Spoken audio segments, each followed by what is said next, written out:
বাঙালির প্রাণের উৎসব পহেলা বৈশাখ নিয়ে স্বরাষ্ট্র মন্ত্রণালয়ের কড়া নির্দেশনা।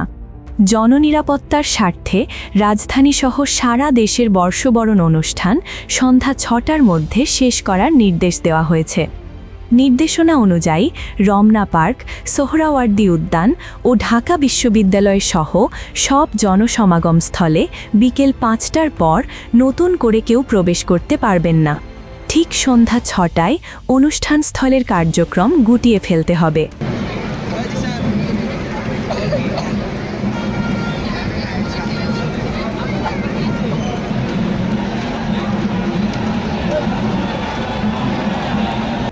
চারুকলার মঙ্গল শোভাযাত্রায় এবার মুখ ঢেকে মুখোশ পরা যাবে না।